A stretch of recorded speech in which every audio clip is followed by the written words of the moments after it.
Hello students, this is Natwar Singh Rathore, social science faculty.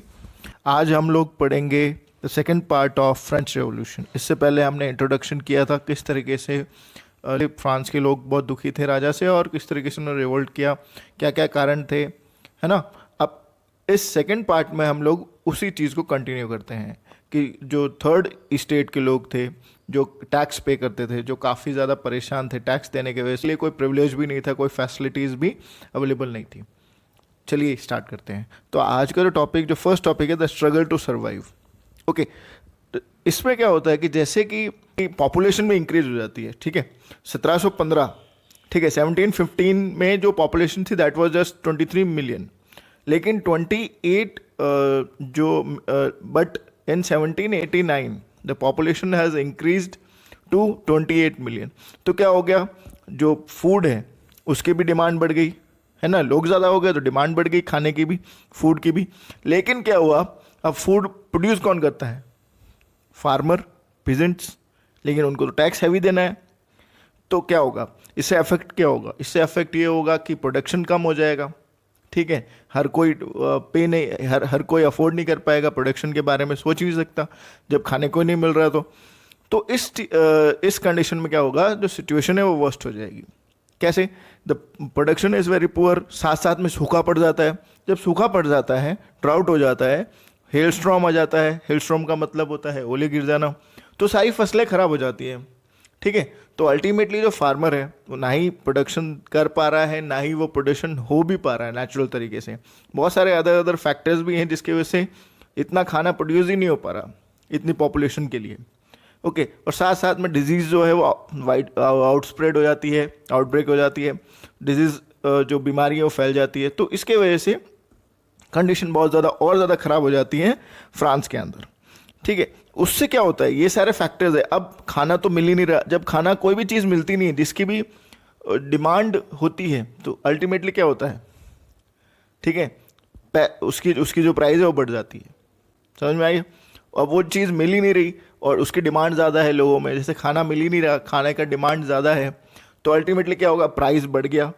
तो price जब बढ़ गया तो जो रिच जो लोग थे, जो फर्स्ट और सेकंड ग्रुप जो हमने देखा, क्लर्जी एंड नोबिलिटी, वो तो अफोर्ड कर पा रहे थे, लेकिन जो पुअर जो लोग थे वो परचेज ही नहीं कर पा रहे थे, उनके पास इतना पैसा ही नहीं था जिसके वजह से वो खाना खरीद भी सके, और ऊपर से उन पे टैक्स लगा दिया गया। तो आप सोचिए और कितना उनको गुस्सा आया होगा। ओके, फसल जो है वो ख़राब है, ठीक है, हार्वेस्टिंग नहीं हो पा रही है जिसकी वजह से खाना नहीं आ पा रहा है, और साथ साथ में जो डिजीज़ है वो भी फैल गई है। Okay, next factor is growing middle class envisages and end to privilege. अब क्या होता है, मैंने आपको एक चीज़ बताई थी, जो थर्ड ग्रुप है उसके अंदर जो एजुकेटेड लोग भी बहुत ज़्यादा हैं, ठीक है। तो थर्ड क्लास, जो थर्ड ई स्टेट के ग्रुप में एजुकेटेड लोग थे, उसमें मर्चेंट्स भी थे, बिजनेसमैन भी थे। उन्होंने क्या किया, धीरे धीरे ओवरसीज ट्रेड करना स्टार्ट कर दिया। ओवरसीज ट्रेड का मतलब दूसरे देश में अपना सामान बेचना स्टार्ट कर दिया, जिसकी वजह से उनके पास पैसा आया, ठीक है। पैसा आया और काफ़ी चीज़ें मैन्युफैक्चर करके उन्होंने बेची, उससे भी उनको पैसा आया। और काफ़ी उन्हीं ग्रुप में लोग थे जो कानून को भी समझते थे, ऑफिशियल थे, कोर्ट ऑफिशियल्स थे, लॉयर थे, ठीक है। अब जब इनको दबाया गया, इनको ऑप्रेस किया गया टैक्स देने के लिए, ओके, और टैक्स किस लिए? So that the demand of clergy and nobility can be fulfilled, ठीक है। जो क्लर्जी और नोबिलिटी है उन्हीं को फ़ायदा मिलता था उसका। तो राजा तो टैक्स तो बहुत कम रखता था, और साथ में जो क्लर्जी और नोबिलिटी उनको फैसिलिटी मिल जाती थी, वो टैक्स नहीं देते थे। तो इससे ये लोग काफ़ी ज़्यादा क्या हो गए, गुस्सा हो गए, ठीक है। उनका ये मानना था कि जो पोजीशन ऑफ द पर्सन है in the society, it should be on the merit base. Merit base का मतलब उसकी मेहनत के आधार पर जो अगर वो वहाँ तक पहुँचा है तो उसको आप ये फैसिलिटीज दीजिए, प्रिविलेजेस दीजिए, ना कि जन्म से, ठीक है। कि वो राजा का बेटा हो गया या फिर चर्च में कोई जो अधिकारी है उसका बेटा हो गया, तो आपने उसको प्रिविलेज दे दिया, उसको टैक्स फ्री कर दिया, एग्जम्प्ट कर दिया। तो उनका ये मानना था। किनका मानना था? जो थर्ड ग्रुप के जो लोग थे, जो एजुकेटेड लोग थे, और वो ऑलरेडी पैसा कमा चुके थे, अब पैसा उनके पास आ गया था, and ultimately they were educated, so they were slightly getting powerful on the basis of knowledge and on the basis of finance also. अब एक और चीज़ जब उनको पता लगी कि जो 13 कॉलोनीज है अमेरिका की, वो ब्रिटेन से आज़ाद हो चुकी है, फ्रीडम उनको मिल चुका है, तो अल्टीमेटली क्या हुआ, उनके दिमाग में भी एक आइडिया आया या फिर एक चीज़ पनपी कि क्यों ना हमें भी आज़ादी मिल जानी चाहिए, या हम भी कैसे आज़ादी ले लें। अब इसके लिए मैं आपको एक चीज़ बताता हूँ। दो फिलोसफर्स थे। फिलोसफर्स का मतलब होता है एक एजुकेटेड लोग जिनके दिमाग में एक अलग आइडिया आता है, ठीक है, वो अलग अलग आइडियाज़ देते हैं और चेंज जो सोसाइटी है उसमें चेंज लाने की कोशिश करते हैं। इनमें से दो नाम हैं, आप देख सकते हैं, John Locke and Jean Jacques Rousseau.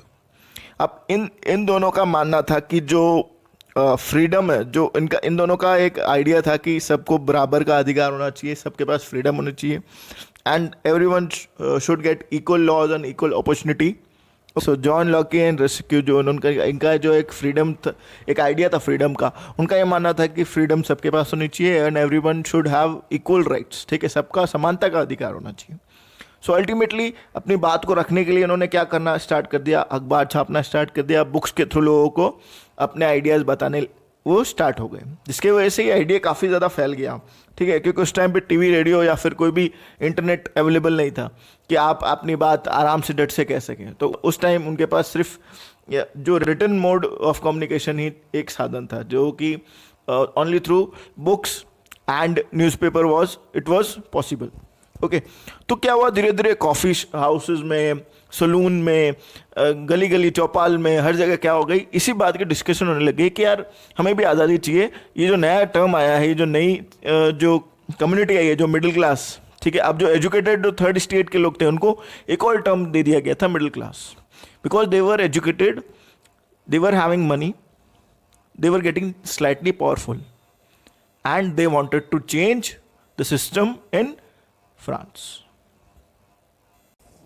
अब क्या होता है, जब किंग जो लुइस 16 है, उनको जब ये पता चलता है कि लोगों के दिमाग में फ्रीडम की बात आ गई है, लोग अब अपना दिमाग लगाने लग गए हैं और वो कुछ ना कुछ चेंज लाएंगे, तो उनको हटाने के लिए या फिर उनका दिमाग थोड़ा उस जगह से हटाने के लिए, फ्रीडम ऑफ आइडिया से हटाने के लिए उन्होंने टैक्स बढ़ा दिया और ज़्यादा।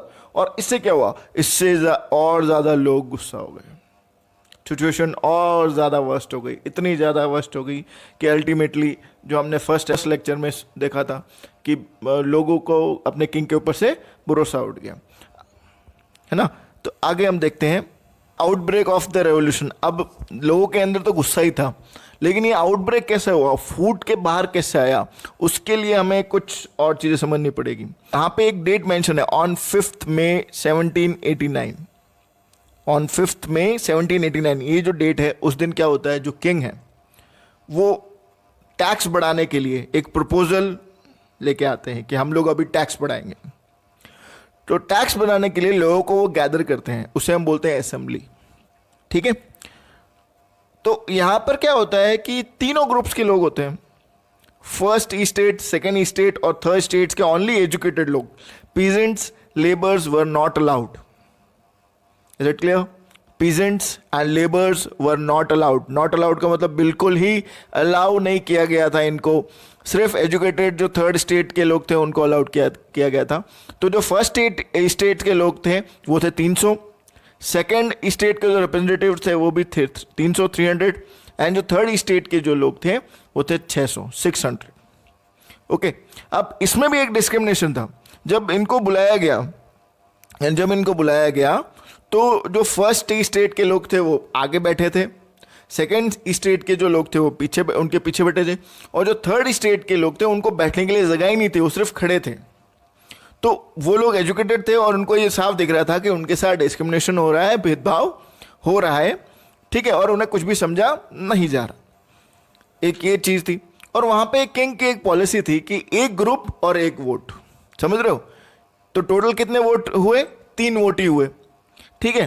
देखो, फर्स्ट स्टेट का 1 वोट, सेकेंड स्टेट का 1 वोट और थर्ड स्टेट का 1 वोट, तो मतलब 3 वोट है।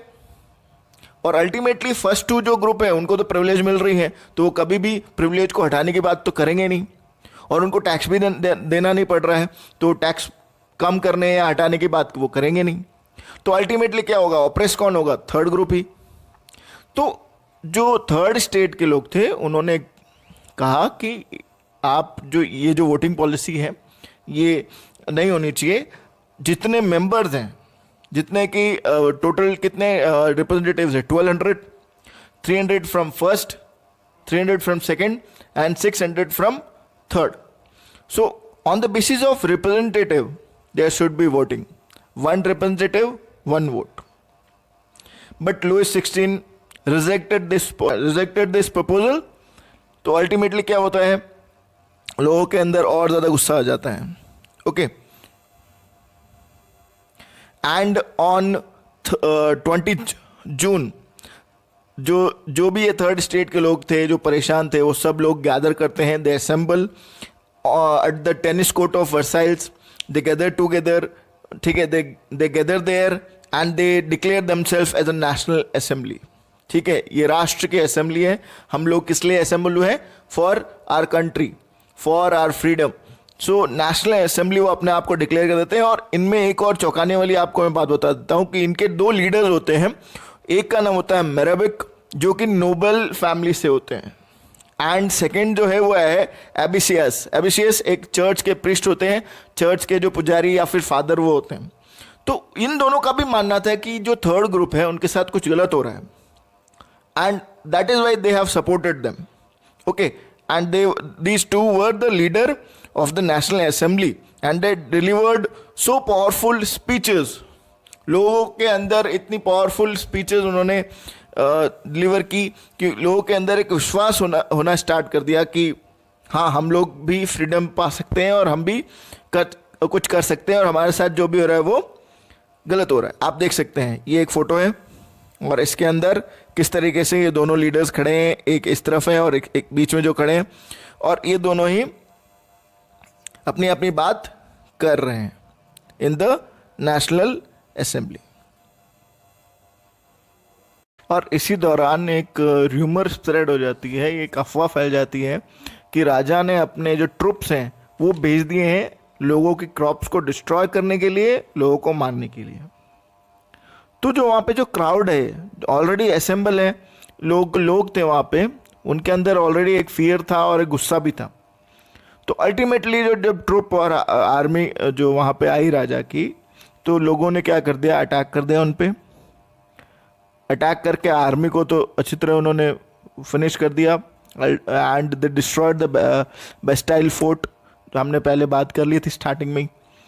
और उसके बाद में और ज़्यादा इनके अंदर गुस्सा है कि ये नोबल और क्लर्जी को ढूंढ के उनके घर में जा के उनको उन्होंने मारना स्टार्ट कर दिया और उनके जो घर थे उनको लूटना स्टार्ट कर दिया, because they were not having money to survive.